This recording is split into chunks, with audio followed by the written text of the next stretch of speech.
Anung mengaku belum menentukan tempat kampanye perdana. Pramono menyebut menunggu aturan zonasi kampanye yang akan ditetapkan KPU. Pramono menyebut setelah menerima zonasi kampanye dari KPU baru akan menentukan lokasi kampanye perdana. Meski demikian, Pramono mengaku telah menggelar belusukan untuk menyerap aspirasi. Karena kan nanti baru dibagi zonasinya, KPU juga belum menyampaikan kepada kami. Setelah ada itu baru kami akan melakukan kampanye. Tapi tanpa itu pun kita akan keliling. Ya, seperti hari ini saya udah keliling mulai dari Banten, kemudian Jakarta Selatan, Jakarta Utara, dan seterusnya. Calon Gubernur Jakarta Ridwan Kamil menyebut akan menggunakan 4 metode kampanye di Jakarta. Namun Ridwan Kamil belum mengumumkan lokasi pertama kampanye di Jakarta. Ridwan Kamil menyebut yang pasti dirinya akan belusukan bertemu warga dan menemui sejumlah tokoh.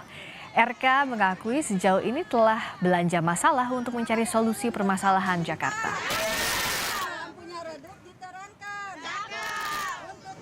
Ya, kita ada 4 teknik kampanye. Satu belusukan, nanti saya menyapa ibu-ibu. Tuh, ibu-ibu mau difoto ya? Nah, itu satu ya. Itu satu ya. Kedua, mengunjungi tokoh, meyakinkan tokoh. Kedua, tiga, bikin acara senam. Ibu-ibu kalau saya bikin acara senam mau? Atau pasar murah mau? Tiga, bikin forum. Yang keempatnya diskusi yang lebih kayak seminar. Belum nanti dikasih tahu. Pasangan calon gubernur dan wakil gubernur Jakarta Dharma Pongrekun Kunwardana akan menggelar kampanye di titik nol Jakarta yakni Sudirman. Dharma menyebut strategi khusus kampanye melibatkan Tuhan. Dharma menyebut akan memulai kampanye di titik nol Jakarta yakni Sudirman. Dharma menyebut menjalankan proses pilkada dengan berserah kepada Tuhan. Dharma menegaskan tidak ingin membuat warga yang memilihnya kecewa. Dharma Pongrekun, calon gubernur Jakarta nomor urut 2, menyampaikan hal itu.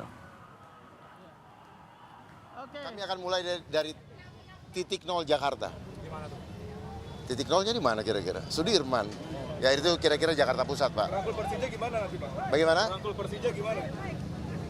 Saya rasa kalau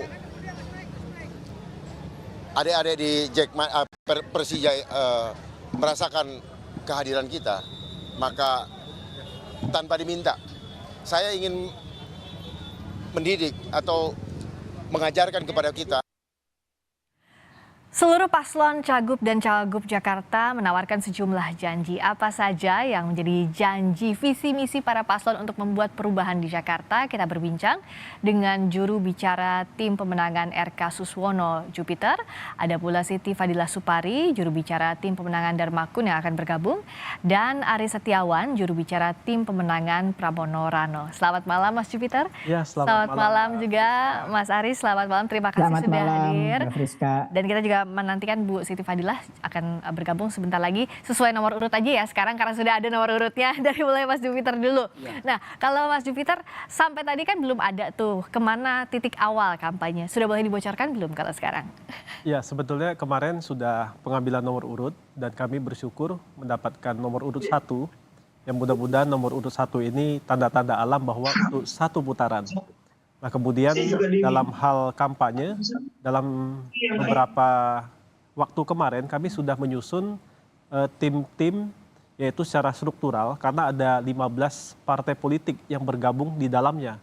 Oleh sebab itu kami akan memutuskan pada malam hari ini untuk mulai mengagendakan yang pertama di mana tempat-tempat yang dianggap yang sangat padat, yang sangat kompleks di mana persoalan di Jakarta ini yang belum terselesaikan. Jadi masih dirumuskan. Tentu program Pak Ridho, yaitu Ridwan Kamil dan Suswono, menginginkan agar Jakarta ini yaitu melanjutkan program-program yang sudah ada, yang baik akan dilanjutkan. Kemudian yaitu bagaimana mengentaskan kemiskinan terhadap di Jakarta ini yang sangat kompleks adalah yaitu pemukiman kumuh. Oleh karena itu nanti mungkin sebagai prioritas pertama mungkin pasangan Ridho akan turun ke daerah-daerah yang padat penduduk. Oke, nah tapi titiknya di mana masih dirumuskan. Ya, Sambil menunggu Bu Siti Fadila, saya ke Mas Aris dulu kalau gitu. Mas Aris, di mana titik kampanyenya? Apakah masih dirumuskan juga? Dan apa prioritasnya? Jadi memang kalau bicara titik pertamanya itu nanti mungkin memang sesuai apa yang disampaikan Mas Pram, masih menunggu kepastian zonasi dulu dari yang disampaikan KPU. Tetapi memang jauh sebelum kampanye, Mas Pram dan Bang Dul ini memang calon yang saya melihat dan masyarakat akui itu paling gemar dan paling rutin untuk menyapa masyarakat dengan belusukan. Karena Mas Pram dan Bang Dul ingin memulai semuanya dari bawah. Karena apa? Karena Mas Pram dan Bang Dul berkomitmen untuk menjadi gubernur dan wakil gubernur Jakarta yang kebijakan-kebijakannya itu yang dibutuhkan oleh masyarakat. Bukan ingin menjalankan kebijakan yang hanya diinginkan gubernurnya sendiri tetapi tidak diinginkan oleh masyarakat. Itu. Oke. Kemudian terkait dengan pengambilan nomor urut, ya kami bersyukur tadi malam kami mendapat nomor 3. Kami meyakini sejarah historis di Pilkada Jakarta sejak 2012-2017 pasangan nomor 3 inilah yang akhirnya mencapai dan meraih kemenangan. Maka insya Allah Jakarta akan menyala di tanggal 27 November. Seperti itu.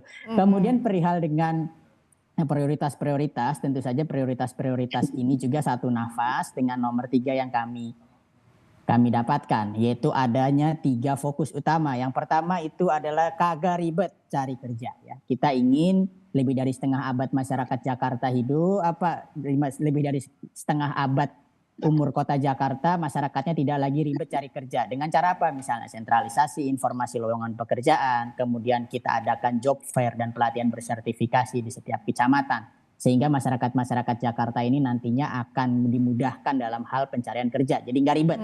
Yang kedua yaitu kagak ribet cari sekolah. Ya, jadi memang komitmen jelas 12 tahun sekolah akan digratiskan SD sampai SMA baik yang negeri maupun swasta. Bahkan penerima KJP-nya akan juga digratiskan masuk Ancol dan Taman Mini. Juga ada beasiswa untuk kuliahnya KJMU yang sampai tuntas itu. Oke, berikutnya Nah, yang yang terakhir. terakhir kagak ribet selesaikan macet dengan cara memperbanyak armada transportasi yang sudah ada karena kita memang semangatnya juga keberlanjutan yaitu program Mas Anies yang sudah baik kami pikir yaitu Jaklingko RP 0 atau gratis akan kita perluas rutenya, kita perbanyak armadanya karena memang saya juga pengguna transportasi umum ini sangat terbantu sekali kalau jam kerja Mbak seperti itu. Nah ini yang menjadi fokus kami sebenarnya. Baik, berikutnya giliran Bu Siti Fadila. Selamat malam Ibu.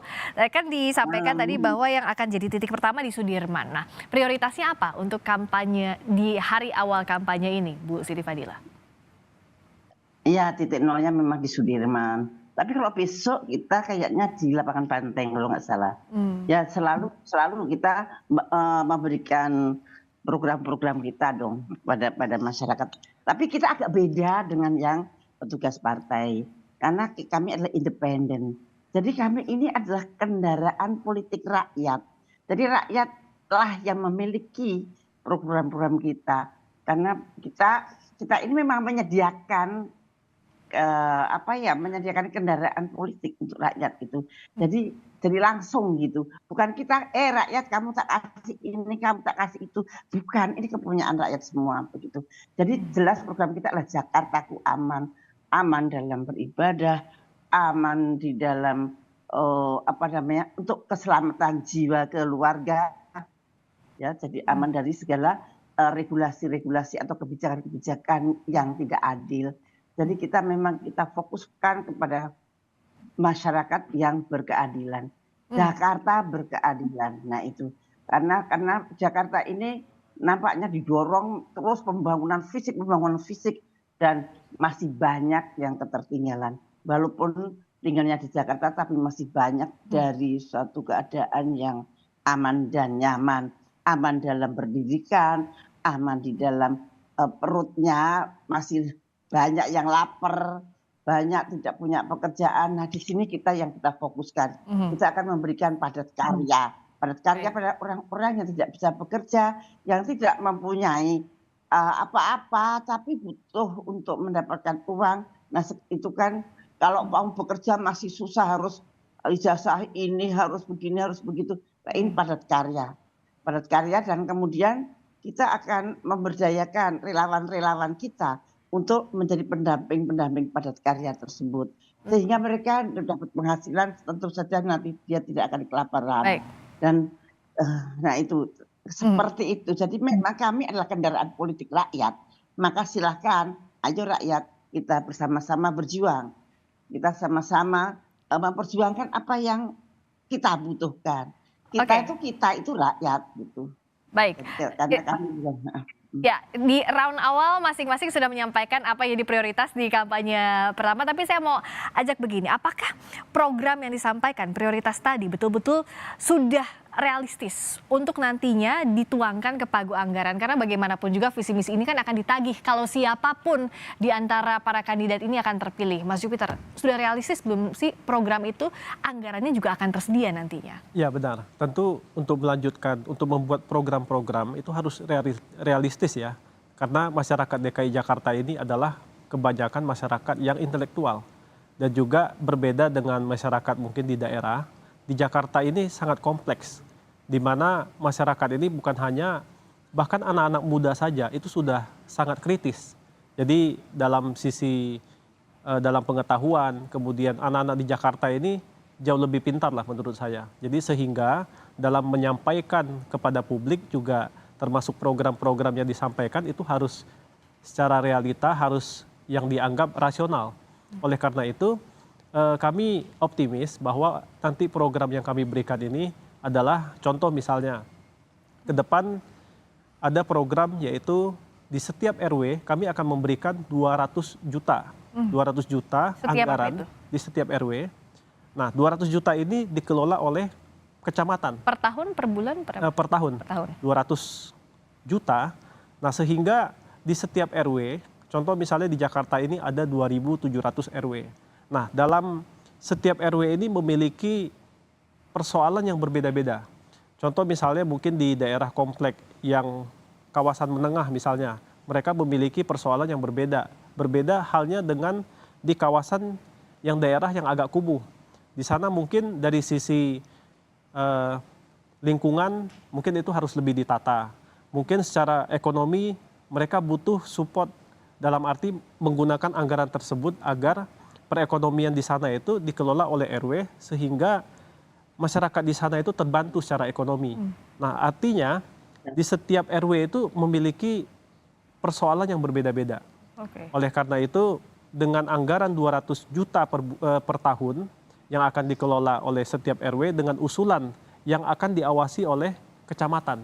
Dan kita memiliki di setiap kecamatan itu ada kantor kecamatan. Dan itu mumpuni untuk ditopang oleh APBD misalnya? Ya, dan itu ditopang oleh APBD. Nah, APBD Jakarta ini kan cukup besar, artinya setiap tahun itu ada 87 triliun yang bisa dikelola. Nah, kemudian kalau misalnya 200 juta katakanlah untuk setiap RW, saya kira itu masih cukup rasional untuk menopang sehingga pembangunan di Jakarta ini itu bisa terlaksana secara merata gitu.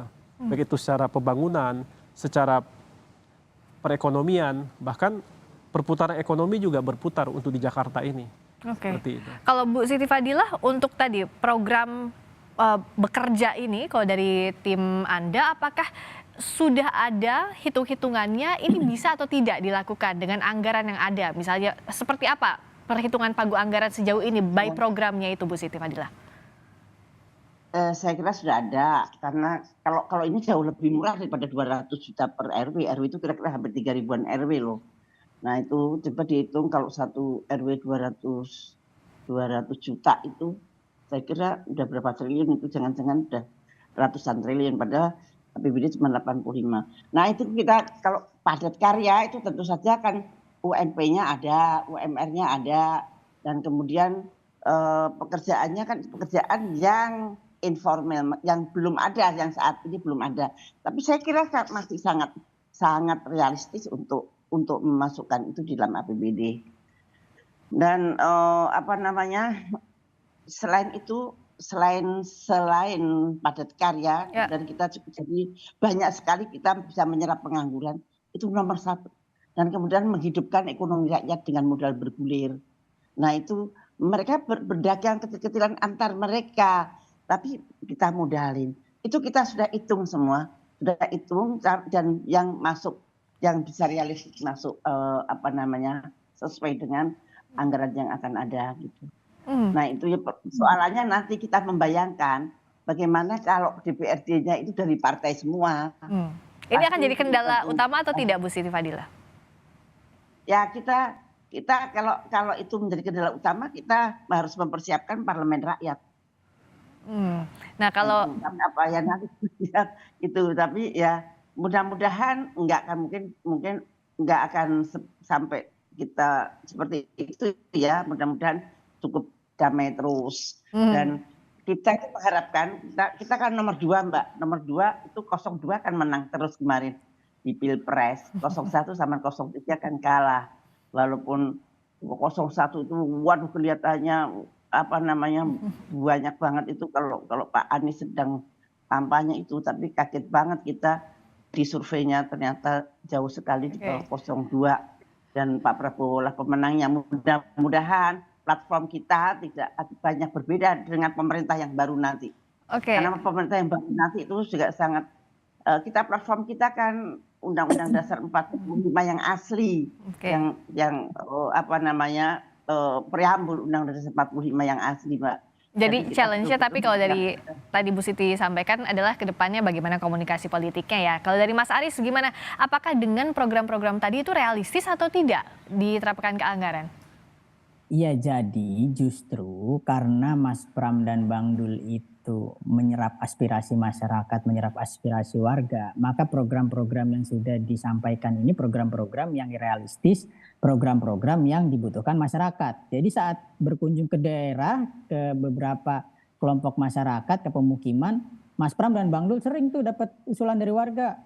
Bang Dul, nggak usah lah kita ngomong bikin kayak Jakarta kayak Dubai gitu, gak masuk akal. Yang penting gue dapat makan aja dah, nggak usah ribet dah gitu. Misalnya Mas Pram juga sampaikan, misalnya Mas Pram itu kita nggak usah lah mobil-mobil curhat, udah ada itu di Pemprov, ngapain? Yang penting anak kita sekolah gitu. Nah, jadi kita merumuskan program-program itu yang sesuai dengan kemauan masyarakat dan juga kita hitung anggarannya. Kita juga dalam menyusun program bekerja sama dan berkoordinasi dengan para anggota DPRD Jakarta. Dan itu disampaikan, ini programnya masuk akal Mas, programnya masuk akal Bang Dul. Jadi kita memang menyampaikan, ini sudah dihitung secara matang. Jadi kesesuaian anggaran dari Jakarta, DPRD yang juga mengawasi, menganggarkan, juga kebutuhan masyarakat dijadikan satu. Jadi sehingga muncullah program-program ini, misalnya untuk masyarakat, gue nggak mau Bang, gue kecolongan terus Bang. Makanya apa? Muncullah CCTV di setiap RT nantinya seperti itu. Kemudian Bang, anak gue kok sekolah susah Bang nyari dapat sekolah, maka udah gratiskan SMP, SD, SMA, negeri dan swasta seperti itu.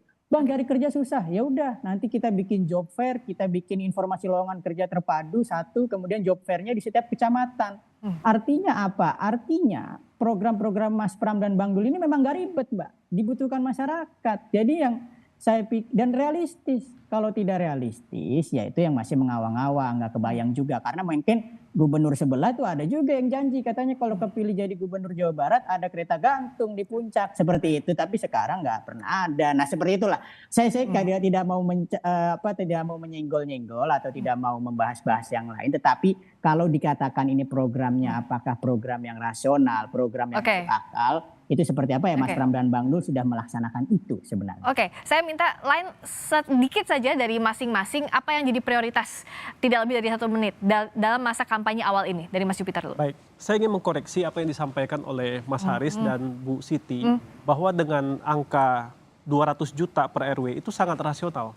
Karena saya selaku di Badan Anggaran, selaku anggota DPRD Provinsi DKI Jakarta, dengan 1 RW kalau dikali 2.700, maka itu tidak mencapai angka di 6 triliun. Baik.